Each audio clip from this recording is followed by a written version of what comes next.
Sleepers we absolutely love and must have. And guess who's back on the show today? The great, the powerful Jimmie Maverick. Welcome back, man. Yeah, guess who's back? Back again. Jimmie is back. Tell a friend. Jimmie, man, he is back. A lot of people are asking for you, so I'm putting you on the big screen. I've spotlighted you here. Jim, where were you? What happened? What's going on? Are we going to see a lot of you? There's a lot of questions. Before we get into these sleepers, by the way, I got to explain what happened to Jim. And if you're new to the channel, hit the subscribe button. Jim was on the show last year quite a bit. He was a regular, almost like a co-host, essentially. And then now he's going to explain kind of what happened to him. So, Jim, where have you been, man? What's going on? I just kind of burn out, man. That's what happened. You know, after we completed that season, I did this nice 2-week vacation to Puerto Vallarta, Mexico. And I was just sitting on the beach and I was like, I don't really want to do fantasy football anymore. And so I made the decision that I told you when I got back, and you know, I mean, it's fine. It's freed me up. I've like discovering other things that I want to like focus on. And it had been like nearly a decade that I had been focusing on fantasy football. And I just decided that it was time to back away and make a change. So it takes a toll on you, especially when the counselor tells you to draft Zamir White and you believe in him. And then Zamir White takes a poop. And then you're like, Joe, you told me Zamir White. And then I drafted him in a lot of leagues and I was, you know, obviously he did nothing. So, but you should have listened to me because I was telling you the whole time. I'm like, I think this guy's vapor. He's vaporware. You can't win them all. You know, I get a lot of good ones, but there's got to be a miss here and there. So I want to ask you though. So when are we going to see you? Like how often? Like could you do at least make a monthly appearance? Like especially when you get to prime time, could we see you at least once a week? Like I hear it's a tall order, but like I know you're kind of moving on. But how often can we see you? Once a week, I'd say probably not. But like once a month, sure, I'll get on. We can talk. That's cool. It's prime time though, Jim. August is very busy. We want to see more Jimmie though. So can we do twice a month in August? Come back to me in August. We'll see how it's going. That's a tall order. I'm pretty busy right now. You saw me with trying to schedule this darn thing. I'm like, nope, that's not going to work. I could try this later time. Oh no, that's not going to work. I need to go later. You know, and so it's like, it's just one thing after another. So. All right, so let's get back. Let's get to the topic here. If you're new to the channel, hit the thumbs up. Make sure you guys do grab the 16-round draft solution. I got a special going probably till the end of today. It's really limited. I think I set it for like 24 hours. It might go to 48. Sometimes I misset it, but if you want to take advantage of the deals, 30% off right now, 16 rounds, grab it below. It'll put you light years ahead of the sheep. All right, let's start off with the rankings or the sleepers here. We'll start off with yours. And something that we did quite a bit is we kind of disagreed on a lot of players and stuff. So with all due respect, I don't agree with any of your, well, actually the first guy kind of do, the other two not so much, but we'll talk about it. And we'll kind of butt heads if we have to, but you state your case, I'll state mine. The first one, Jim, I'll let you introduce him, is Isaiah Pacheco. Why don't you dive in on why he's a big-time sleeper that you got to have and you love? Well, I just like the discount he's getting this year. You know, he is currently at ADP 65 on Sleeper. And so we're talking like a late 5th, early 6th round pick. I'm all over that for the person who is going to be the lead back. You know, Kansas City had an opportunity. They could have added another running back from this historic running back class that came in. They did not. The only other guy in the backfield really is Kareem Hunt, who is 29 years old and hasn't been good in 4 years. Last year, he was like at 3.6 yards per carry. So, it's important to know that the reason why he was so bad last year is he fractured his fibula in week 2. And even though he was able to come back like in November, he was still injured. I mean, and that's an injury that it takes a while to fully come back from. And so now he's going to have almost a full year of recovery. Right. He didn't suffer any setbacks when he came and played. And yes, Kareem Hunt had a pretty sizable role last year. I don't think it's going to happen this year with Kareem.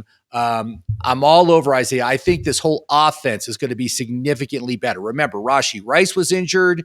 Who's the other wide receiver there? Worthy was great, but he emerged. You know, he was a rookie coming in, so he didn't do much, and then he kind of emerged as the season went on. I think this team is going to be considerably better on offense, and so I like the idea of getting a piece of that. Isaiah Pacheco is very reasonable. Pick him up as your third running back. I really like that. So. Yeah, in all fairness, he is a lot better value. He is going to be the one. I heard he's been in good shape. He's been training hard. He's ready to have huge impact. Just a lot of mouths to feed there. Obviously, Kelsey, we're going to see if he's going to have his last hurrah. Noah Gray can kind of kick in. Worthy, Rice. They drafted Jalen Royals in the 4th round at wide receiver. And then they added a guy, I think, in the 7th round, Brashard Smith. Some people thinking he's a sleeper, but he's got a lot to get through. This is like, you got to pick your sleeper smart, right? I just don't see, as Pacheco stays healthy, I don't see Brashard Smith getting a ton of volume. And then you got Kareem Hunt, Elijah Mitchell, other people, Carson Steele. It's a lot going on here. But yeah, Isaiah Pacheco is the guy leading the charge. His ceiling is definitely limited, but for his ADP round 5, I think it's respectful to get a safe RB1. So I agree with you. He's good value, you know? Yeah, I mean, and Elijah Mitchell, I'm not worried about that guy. He is 100% injured 100% of the time. Yeah. And again, Kareem Hunt's old, hasn't been relevant in years. Isaiah Pacheco has been fantastic on that team. If you look at 2024, 2023, I think he goes back to form, and I think he's going to be great for this year's fantasy. All right, let's move on to a sleeper that I love, and you guys know my sleepers, and I'm just not going to be shy about it. I missed them in a best ball draft yesterday. You know, I needed a running back. I wanted to stack some running backs there, and I thought he'd fall to me, but the guy I'm talking about is Trey Harris. I'll tell you why I love him. It's very simple, and I've said it in a lot of episodes, Jim. Love him. He's the X receiver. He's going to be on the field a lot. Clear cut. I already heard he's kind of solidified that wide receiver 2 role. I believe he is the wide receiver 1. The only reason Ladd McConkey, and I was the one who was adamant about drafting Ladd McConkey last year. Don't be a donkey, draft Ladd McConkey. This year, I'm telling everybody, you are a donkey if you draft Ladd McConkey. He's going way too early, man. I can't believe where he's going on the draft board. I mean, let me look it up real quick. No, he's a 2nd rounder, and it's very expensive, like very expensive. When you can get Harris, and Jim, you know better than anybody, even when I was high on Quentin Johnson his rookie year, he was drafted in the 1st round. You had the evacuation, I don't even know what the word is, the exit of Keenan Allen, and in comes this hungry Quentin Johnson, who was drafted in the 1st round. And now they realize they made a mistake, big mistake. Oh, yeah. And what they've done, I've looked at the tape on this guy. He's the exact opposite of Quentin Johnson. He's got solid hands. He's a clutch player. He's tough after the catch. His top end speed could be a little bit faster. I've said this before, but he is everything that Quentin Johnson was not. And they're looking for that. They're thirsting for that. Nobody else is going to be there that's going to do, like Mike Williams, no. Quentin Johnson, no. So Quentin, he's going to be on the field every play pretty much. Like, he is the guy. Like, there's nobody else there, Jim. It's Ladd in the slot and this guy as the primary receiver. You're going to get a ton of volume. And here's the cool thing, Jim. I don't got to pay a 2nd round pick for the donkey, right? I can get this guy after round 8, and it's a beautiful thing, dude. It's a beautiful thing. I'm all over this guy. Yeah, McConkey at pick 22, that's his ADP right now. That's nuts. I can't even figure that out. But yeah, I mean, again, Ladd McConkey, he's a possession guy. He's the 3rd down guy. This certainly Trey Harris has an excellent opportunity here. And I love his ADP 135 right now. So just 11th round? Yeah. That's an easy, that's a no-brainer, man. I would totally target him at that range. And I would look for him to rise as training camp opens and for sure start to see what he can do. But what a bargain right now. Yeah. I mean, this is, like I said, it's like a no-brainer here for a wide receiver 1, a potential wide receiver 1. Now, my only worry about this team is I believe it's going to be a run-first team. I really like Omari and Hampton this year. I think he's going to be huge. So that could continue, and that's what they were last year. They were run first. And but other than that, I think he's going to be a great value. He's a great value at this point. I mean, I don't even know what when you're at pick 135, you're picking like wide receiver 50. Yeah, I mean, that's easy. So yeah, definitely. I got him listed here a little bit lower here. I got him at ADP 176, round 14, but he's definitely not going there. That's kind of when I look at the general rankings of PPR on overall at 176, but he's definitely going to be coming off earlier. And it's a steal when you compare him to a guy like T. Higgins, who's coming off end of round 2, early round 3, and you know he's going to max out at 109 targets because he's done every single year. And he had his peak year last year with 10 touchdowns, did T. Higgins. and you can get a guy who's going to be the wide receiver 2, potentially, I would say even the wide receiver 1, and I can get him 10 rounds after T. Higgins. It's like a no-brainer. This is where you got to find the value, guys. You cannot draft based on ADP. You will not win your leagues. And it's just a good deal. And when you mentioned Hampton, I want to talk about that real quick. I love Hampton. I think the talent is great. But Najee Harris is getting rave reviews in camp saying he's looking outstanding, fantastic, and he's going to eat. It's going to be you're going to be very annoyed as a Hampton owner, especially he's the first rookie running back coming off after Genty as early as the 3rd round. You're going to be pissed off a lot, Jim. I'm telling you guys now, you're going to be pissed off. Warning. Look, I've never been pissed off with what Gibbs has done in Detroit. I think he's going to be totally fine. Najee Harris is not an exciting player, not an explosive player. He's a short yardage guy. Yeah. He'll probably get some goal line work. Yeah. But they're only paying him like $1 million on a 1-year contract. He's not the main guy there. Omari and Hampton, they went out, 16th overall pick, 15th overall pick, and got this guy. He is the star. Najee's just like a backup. And there will be some vulturing, right? There's going to be some stolen moments there, but I am not worried at all. I want to see Omarion on the field. He's going to be the better player by far. So we already know what Najee is. He's only good if he gets a ton of volume. Like if he gets all the work, he's good. Yeah. But he's not going to get that, so he's not going to be anything, and it's going to be Omarion very quickly. You can look at it the other way, though. Like, he's in a better situation, better overall offense, whereas guys like Eckler have thrived in this similar offense, right? So it's like Eckler was never good, but he was a product of the offense, similar to the way James Cook is thriving in Buffalo. I don't think he's amazing. And certain running backs, just Le'Veon Bell thrived in Pittsburgh. He was never great because as soon as he went to the Jets, he sucked. So there's certain guys I can see, and Najee was that guy. Yeah, but that could just be that it's the Jets. Yeah. That team is cursed. They just always suck. Yeah, they always do. So anyway, let's move on here. Next guy is your guy, Jaden Blue. What are your thoughts? Okay, so this is my total cover your eyes, blind dart throw, but I'm just looking at the situation here in Dallas, and here's who he's playing with in that backfield. He's got Javonte Williams and Miles Sanders. These are two guys that haven't done anything. I mean, they are both terrible, terrible running backs. I think Javonte Williams is just not the same player since his injury. I think he's never fully recovered from that. Miles Sanders was only good 1 year in his contract year. Javonte couldn't even do that on his contract year. I'm not worried about either of these guys. Jaden Blue, yeah, he was taken in the 5th round, very late in the draft, but I mean, it's like, who else? Who else is it going to be? And I could just see that he could outplay these two fools any day of the week. And if he gets all the work in that backfield, he's going to be good for fantasy. ADP 155, what are we? We're 13th round pick for a potential RB1. I'll take that chance, and I'll certainly take it over either of those two guys. Yeah, I got him at 133, round 11, give or take. And, a lot of people are excited about him, but this could be another Deuce Vaughn type situation where I don't really trust Dallas at all. They don't run the workhorse running back anymore. They're kind of messed up. They didn't address this position properly. They could have easily got themselves an Omarion Hampton or someone of that caliber, even a Caleb Johnson. They completely refused to draft a running back. They went offensive line, they went edge, they went corner. Then they went, I think, running back or something like that. I think he was round 5, actually. Yeah, round 5.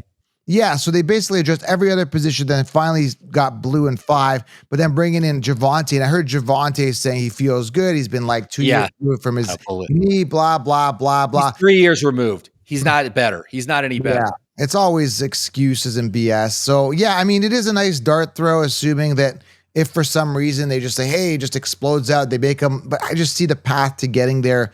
I understand the talent sucks ahead of them. I don't know, man. I'm not feeling warm and fuzzy about the Cowboys. I don't like them. Like I said, to get someone that late in the draft that could potentially be the RB1 for that team, I think it's worth a chance. It's absolutely worth that pick at where he's going on ADP right now. So I'm willing to take a chance on it. And if it doesn't work out, who cares? This is such a late pick. Who cares, right? Yeah, absolutely. Oh, man, I got some thunder coming in. Nice. Thunder's rolling in. Okay, Yeah. so next guy that I love. Oh, by the way, stay to the end. We got a bonus one here for you as well, who I really, really love. And I think Jim kind of agrees with me. So stay to the end for a bonus. But Caleb Johnson is you guys know my style. Here's the thing. I love this guy. And we were in a dynasty league, Jim and I, and Jim was on the clock. I think he was a 10th pick, and Caleb was on the board. And did I trade up to get him with you or something? Or what do we do? Oh yeah. Yeah, we tried to do a trade, but I was telling you needed to make the decision Yeah. before the next pick came in, and you didn't want to take it, so you went to the guy that was picking before me. Yeah, and you made a trade with him so you could get him. Well, yeah, you told me you actually gave me that advice. I wasn't even thinking that. You're like, you better you reach out to the guy before me to get him. Like, I really want Caleb Johnson because I just had to have him. I had to have him, and I'm like, you're gonna see why. Round 7 ADP. Look for that to go up. 93 overall. There is no competition here. And maybe, Jim, you're going to stick with everybody else, what they're telling me. I don't know what your opinion is on this, but Warren is not competition. I'll tell you why. Yeah, I don't think he is either. Okay, good. Let's agree on this one. Limited to 120 attempts with crappy Najee ahead of him. If I'm the coach and I see a guy like Najee crap in the bed, I would definitely start Warren over him if he can't average more than 4 yards per carry. That's my number one reason. Number two, this is a very good reason here. It's like, if you believe they're saying Warren's the one, it's all BS. If you believe Warren is the one, why even draft Caleb Johnson? Just we're gonna run him and bring in like a Nick Chubb as a backup, just like the Texans are doing. Houston's are doing that, yeah. Which, by the way, I think he just signed there. So it's like, why not just do that? Why invest third round capital in a guy that was a top running back prospect who actually fell? He should have came off a lot earlier. Why do that, right? Again, the only caveat, we talked about this, is Arthur Smith. But I think Tomlin's word overrides him, and I just feel that the way they ran Najee, I don't think they're going to be shy running Caleb. And hopefully he learned from his mistake of hindering and limiting Byjan, because look how good Byjan's doing with Arthur Smith gone. That's my only thing is the Arthur Smith thing, but I'm not even going to let that get by weight. We got a top 5, top 10 running back here. I believe it. Yeah, and I think I think Steelers are going to definitely be a run first kind of team this year. You know, they got rid of their wide receiver. I mean, they did bring in DK Metcalf. He's pretty good. They brought in Aaron Rodgers, who isn't good, who's past his prime. And so how are they going to win games? So they're going to win it on the ground. And so I think there is a definite chance for high volume workload for Caleb. And yeah, again, I love the ADP to get a potential RB1 in the 8th round, 9th round. Yeah, sign me up. I'll take that any day of the week. I love him. He's everywhere. I think he's going to be really solid. I have to have him. Like, I can't have a league. If I lose him, I get upset. In fact, there's my certain guys I like. I missed out on Trey Harrison, the best ball draft yesterday. Like I said, I was really, really upset. Like, I couldn't shake it off. Like, I just couldn't shake it. But here's the thing, right? Because I went 3 running backs early, I mixed in a Marvin Harrison there. I had Josh Allen. Because I went Harrison and Josh Allen, I was a little thinner at running back. So I had to kind of pad my running backs at the position where he was kind of coming off. And then I grabbed Ray Davis and Trey Benson. And literally there was no other talent around. Like, everybody, even Blue, I think, was gone. Jaden Blue. There was literally nobody else. Trey Benson, I think, takes a step up. And then Ray Davis, if the Cook thing doesn't work out, they're going to work on Ray Davis, making him kind of the one. So I just had to pad my running backs for best ball. And then I missed out on Harris. So these are my guys. These are just guys I believe in. They're not all my guys, but they're a big chunk of the guys that I believe in based on scenarios. And Caleb Johnson is just that guy that I just think is just great because I'm getting that workhorse guy with minimal committee. I'm just all over it. It's a no-brainer. You guys have to get Caleb Johnson on your rosters. He's the real deal. He really is. All right, Jim, you're next guy here. Are you ready for Mr. I don't agree with this one, man. Too many mouths to feed, and I'd probably go Golden over this guy for more stealing. But Jaden Reed, round 7 I got overall, 133 overall, 7th round. What are your thoughts on Jaden Reed? Why so excited on Jaden Reed? Well, I got to say, I really think that last year, one of the things that really hindered Jaden Reed, and he was very disappointing, for me, because I was expecting him to really expand his role. It didn't happen, but that was largely a result of Jordan Love being injured all last season. I mean, like, he got injured in the first game, and he was basically hindered for the whole season. And so they just leaned on Josh Jacobs and ran the ball a million times. I don't think that's going to happen again this year. And I think Jaden is going to emerge as the wide receiver 1. His stats were outstanding. I mean, even though he had less volume than he did in his rookie season. He got more yards. Plus, he has his ground game. He's kind of like a Deebo Samuel kind of player. So he's got the ground game as well, which they did utilize him on. And right now, his ADP 99. For a potential wide receiver one. Now, I do not think that Matthew Golden is a one. Matthew Golden is an outside speed guy. You know how I don't like those kind of players, and I just feel like he's there to stretch the defense. He's there. He'll make some big plays. He'll be on the highlight reel, but he's not going to be the main receiver. Jaden Reed is listed as the one on the depth chart, and I really see that he could bounce back with volume this year, and like I said, if he gets up to like 8 or 9 targets a game, that would be fantastic, especially for that ADP. And just the fact that I think that he is the best wide receiver on that team, even though there are a lot. There's a lot of wide receivers on this team, but he's really emerging as the leader in that wide receiver room. Yeah, man, it's just really messy and crowded there, man. They've got Dobbs, they've got Reed, they got Wicks, they got Watson. It's just a messy. It's a messy situation there. There's too many mouths to feed. Last year, he did play. I got him 17 games, 75 targets, 857 yards, 6 touchdowns. It just feels so diluted over there. Maybe they're trying to find a true one. That's why they drafted Golden. And these guys are just like, not even 1As. Like they're like not even 1Bs. I think they're like 2As. Like I'm not excited about any of these guys. I think it's way too much target distribution and dilution, especially with the 2 tight ends there and Jacobs catching the ball in the backfield. Like not enough targets to go around, man. It's like it's not a big piece of pie for me. The value is good. But the value is what I'm banking on here, right? I mean, if as going as the 99th overall pick, that means he's probably around the 45th wide receiver, 40th wide receiver, right in that range. And I think he can easily be a flex. He had flex value last year in certain games. And so just a little bit more volume, a little bit more passing volume out of Jordan Love. I think we are going to see it. And, that's going to really benefit Reed. And I think that Dobbs is probably going to get traded before the season starts. They don't like Dobbs. Yeah. Unfortunately. So that'll help too. So. Unfortunate for Dobbs. Yeah, someone's got to go there. It's just way too crowded. I got Golden in my best ball league. I just think, why not? He's going to have 1 or 2, 3 big games that win me some weeks. Why not? Give me some for best ball, those kind of speed guys are good, especially if you can get him late. I don't know where you got him on the board. Do you remember what round you picked him up in? I got him pretty early, man. He was going to go. Actually, no, I reached for my round earlier too, but I think it was like round 7 or something, 6 or 7.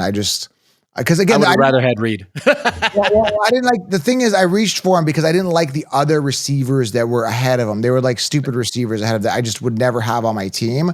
I can't remember who they were. It was like Marvin Mims. It wasn't even it was just some really crappy receivers. And I'm like, no, I'd rather just have the upside of Golden. I went for him. So that was actually one of my regret picks though. Because I could have easily got the guy that I wanted was Trey Harris. Even if I reached for somebody, I might as well reach for Harris, but it is what it is. All right, next one here is a guy that I'm really high on, Jack Bech, spelled B-E-C-H from Las Vegas. Round 16 is his overall, 196 overall, round 16 ADP. I love the talent, man. I did some research on this guy, 6'2", 215, 4.5 speed, over 1,000 yards in college last year, Jim. Physical guy, controlled anger is what he runs with after the catch, so you're going to get a lot of yards after the catch. Good ball tracking, great hands, and in a great situation. This is where, when you look at the situation, it's not crowded. There's no other receiver. I don't care. Again, another situation, Brock Bowers, very expensive on an entirely new offense. Like, it's not Minshew throwing the ball now. It's Geno Smith, and they finally drafted a guy. Listen to this, Jim. 2nd round, they drafted this guy, Jack Bech. He's going to be on the field, Jim. He's going to be on the field a lot. I don't think Myers, you call him a Jacoby Myers, is not a true one. He's not a one. He is not a one. So they drafted this guy. He's going to be on the field. Again, Bowers by default, similar to McConkey, benefited. There was nobody else there. So Bowers got the volume. Now they got Beck. They're going to be throwing the ball in the backfield a lot more to Genty, right? More checkdowns. More. It's going to be a totally different offense. So if you guys are suckering in, and I see Bowers coming off round 1, you can get Bech. You can get this guy after the 10th round, and you are potentially getting the wide receiver 1. I am all 100%, 1,000% in on Jack Bech this year. There's nobody else there. That's it. Simple. Yeah, I mean, it seems like well, that's not because there is Bowers there, and he's great, and Myers is a solid 2, right? He's a solid 2, but yeah, he's got the draft capital. One thing that kind of set me off though, counselor, What? this dude's from TCU. You know who else is from TCU? Who's that? Quentin Johnson. Quentin Johnson was from Oh, TCU. That hey, that that like, kind of set me back a little bit. I'm like, oh no, are we gonna fall for it again? But geez. So big yeah, fan. I'm all about it. I mean, the door for the wide receiver 1 on this team is open, and he just needs to show up and take it. That's what it comes down to. So yeah, ADP 157. That's a last round pick. Go for it. Absolutely, man. Great value. All right. Bonus one here. Let's do it. I think we both agree on this one is Cam Ward. And I made a hot take, bold prediction that Cam Ward will beat Jaden Daniels in fantasy points this year. That I don't. What? I Yeah. wouldn't do that. I would Yeah. put that. He doesn't run. Cam Ward doesn't run. He's not a runner. He's more of a pocket passer. He's accurate and he's got great weapons around him. And that's my bold prediction. And we got to factor in a regression for Daniels in his second year, sophomore slump incoming, and his high ADP. I'm not doing it. I'm not paying that much for Daniels when he's not proven yet. I love Daniels. And if anyone's going to say, knock Daniels, it shouldn't be me because I'm a believer. I think he's a great kid. He's a great talent. He's got good work ethic. But so does this guy. This guy gets up at 5 a.m. and he's at the training facility and he's not out partying. And you're not going to hear, God forbid, this guy drinking and causing a collision somewhere, right? Like he looks like a really good, honed in, focused kid, and they've put some really good weapons around him. I don't know, man. I think there's something here. We'll see. Yeah, I mean, the thing I like about him is his ADP. And especially in best ball. In best ball, I always take 3 quarterbacks and then I Yeah, try to pair them with their number 1 wide receiver. That's kind of like my strategy in best ball. yeah. And I love the idea of Cam Ward as my QB3. Like as a 3, he's awesome. And if you get him paired with his wide receiver, why am I drawing a blank on his name? He's on my team. Calvin Ridley. Ridley. Man, yeah. And because Ridley's also probably a bargain on the draft board as well. But Yeah. getting those 2 together, that's an easy get for both of them. And you don't have to spend a lot of draft capital. And that could definitely work. Not sure if I have the guts to draft him as my 2. There's a lot of 2s that I like better. Guys like Jordan Love or Jared Goff or, those guys that are always in the wide receiver or quarterback 12 to 16 kind of range. Those guys are who I like for my 2s, but certainly he's cheap, right? ADP 146. That's 12th round, 13th round. That's not bad. That's an easy get. So I'm looking at his rushing in college.